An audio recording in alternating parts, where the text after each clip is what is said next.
All right, we are live. Guys are okay.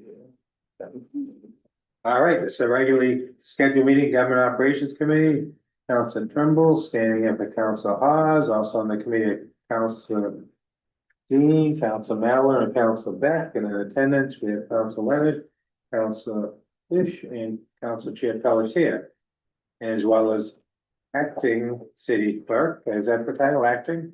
I'm not a clerk, City manager, but is it acting? interim. Interim, excuse Yeah. me, interim city manager Courtney O'Donnell.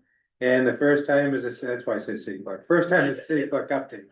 And that was the trick. Yeah. Good evening, Lisa Goodwin, City Clerk. I have some good news on our online payments.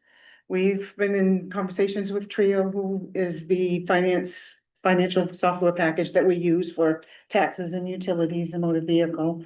And they can develop some modifications to the program so that we can accept online payments. Currently, their system doesn't do that for anybody in the state. So they will be able to do that.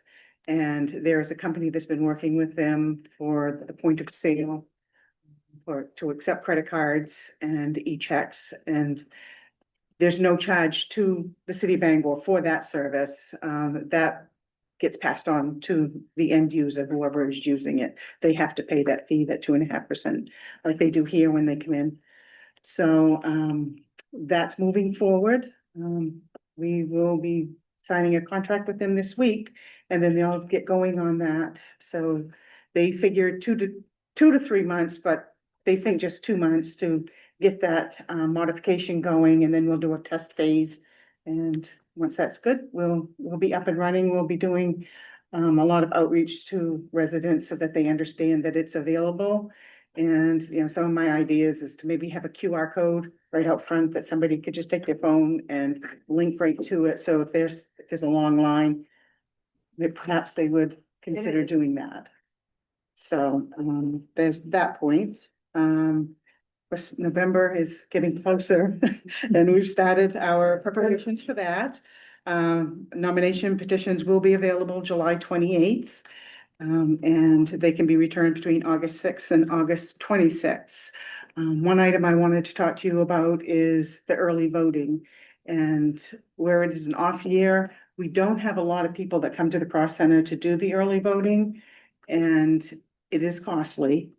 And it would be better for us to use our resources and have all of the voting right at City Hall instead, because like the first day, we might get 30 people that come through the door, and we have a whole staff of people that we're paying for 30 people.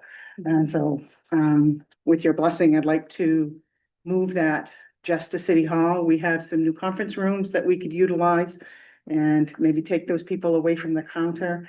Because what we've found in the last few years is even though we have early voting, we have almost as many people coming to City Hall to get their ballot. So I think it would be better.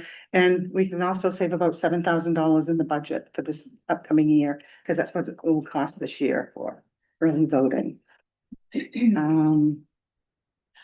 Of course, we've started issuing the new plates, and that has kept us very busy. I've talked to a lot of other communities and they're seeing the same thing. It's taking a lot longer to issue those plates. So we're seeing a little bit of backlog at the counter with that. The Real ID has been a big push too. We've seen that decrease just a little bit, but still the numbers are up there. People are still going to get their Real ID. So they need to come in and get their birth certificate. If they've been married and they change their name, sometimes men will change their name.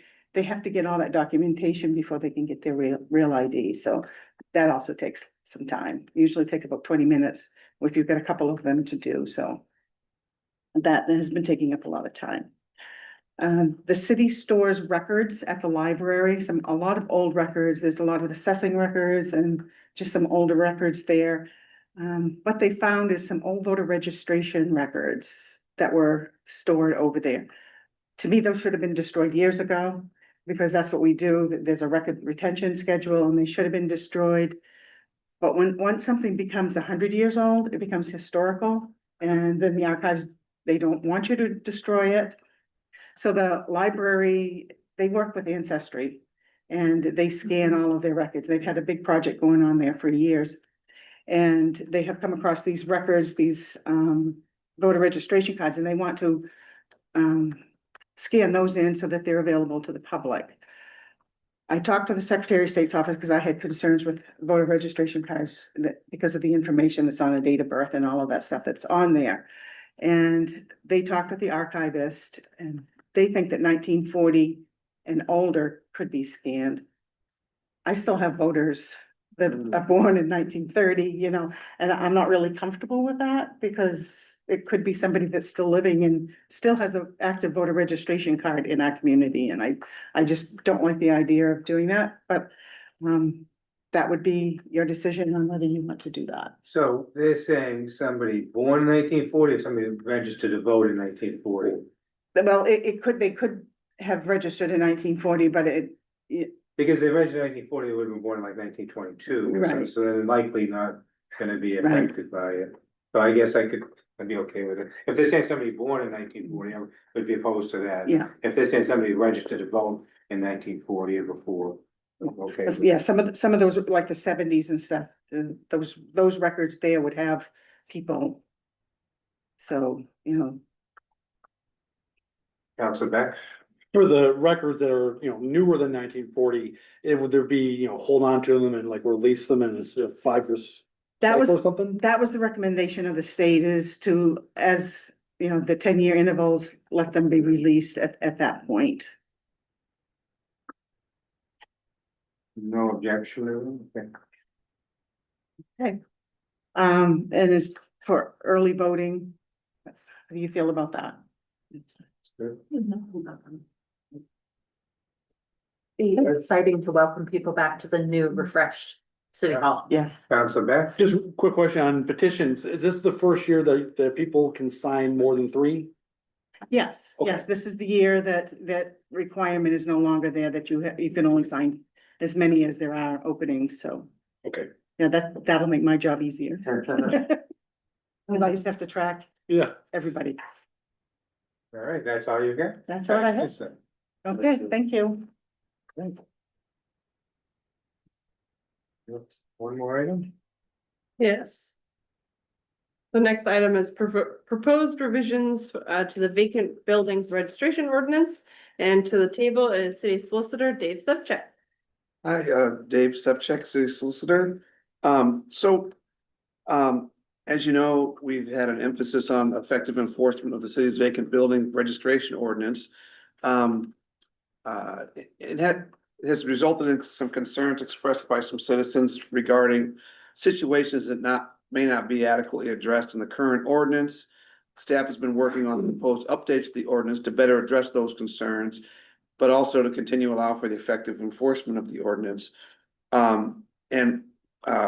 Attached to the memo that was in your packet was proposed revisions of the ordinance that address the concerns and attempt to strike a fair accommodation in this regard, with the ultimate goal of effective enforcement to reduce the number of vacant buildings and to add available housing. So in the revisions that are in the packet, there are 2 instances where the payment of the vacant building registration fee can be deferred for a limited period of time. One is the fire or other casualty event, and the other one is an active building permit on file with code enforcement.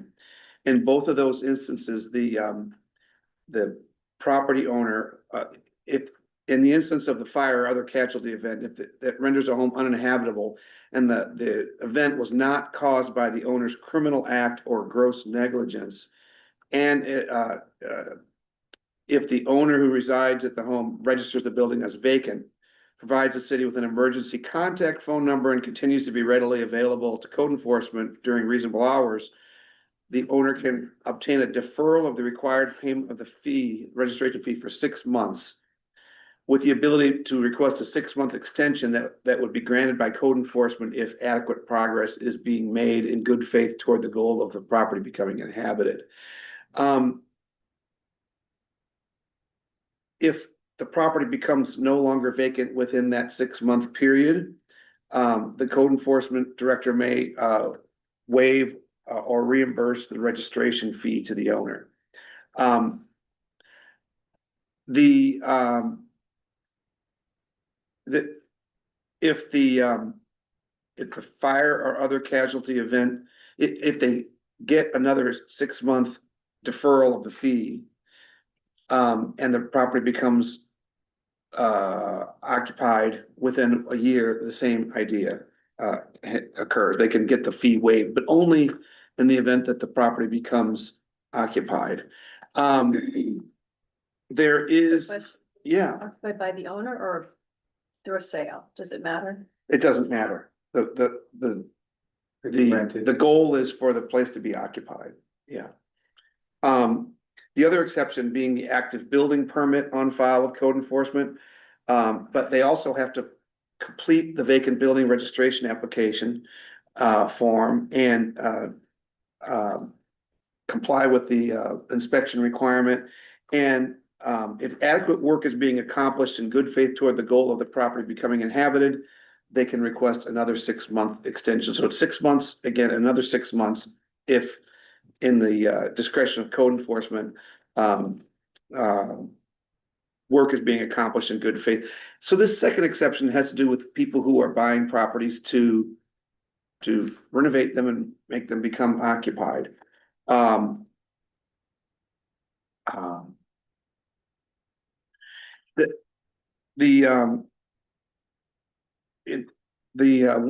exception, if the property becomes occupied within a year and 90 days after a year from the casualty event, then the code enforcement would still have the discretion to waive the fee, and that's the cutoff. If the property does not become occupied, the fees that were required accrue and become due. So all of the fees is the way that works in the current proposed revisions. The proposed revisions also do away with so-called interim vacant building permits. And they also clarify regarding the duration of a vacant building permit. The interim vacant building permits had been were supposed to be used to issue a permit for a shorter period of time based on deficiencies in the inspection with conditions. But they made the process confusing for the public or impractical for code enforcement to implement, made the renewal dates difficult to keep track of, and were as a result not being used by code enforcement. So code enforcement can enforce a deficiency in the maintenance standards just like any other maintenance violation. And so the elimination of the interim vacant building permit shouldn't affect the efficiency of the enforcement of the statute of the ordinance.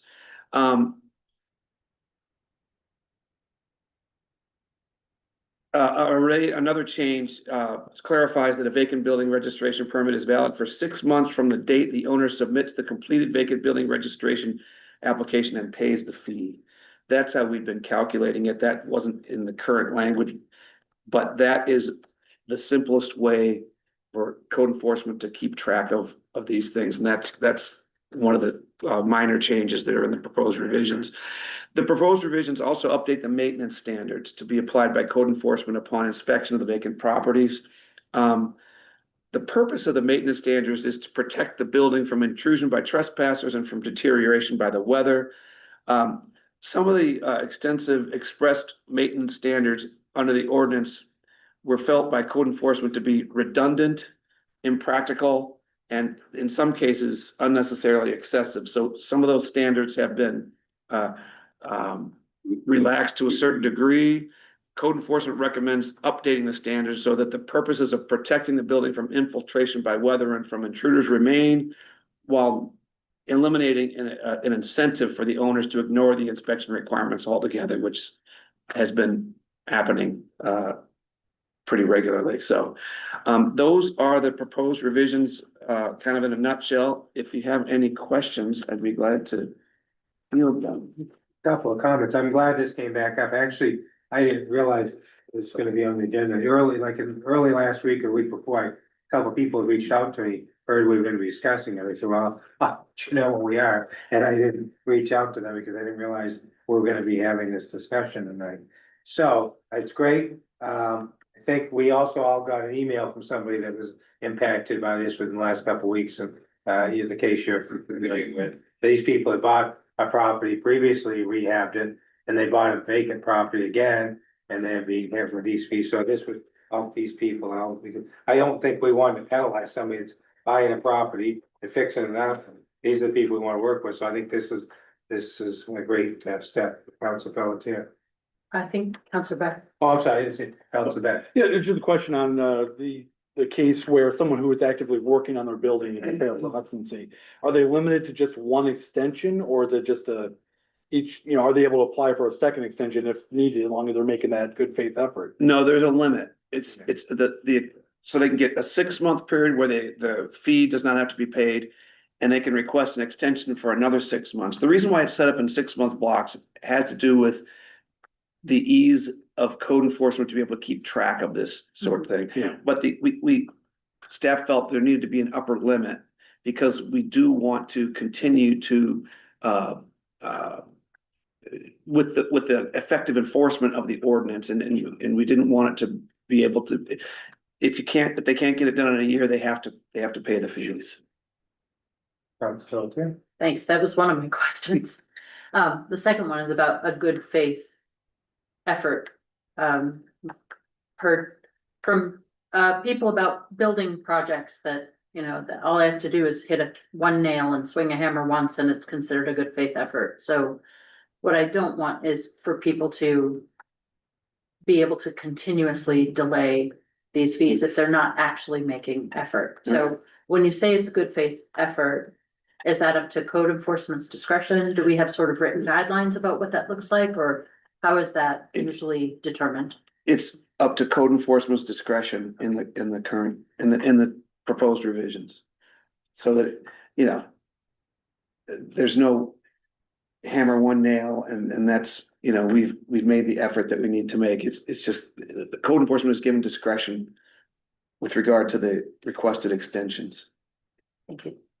And that's one comment I had was about code enforcement discretion was, I think the way I heard you say it was after a year, if it's completed and then it's occupied, you said code may waive the vacant property fee.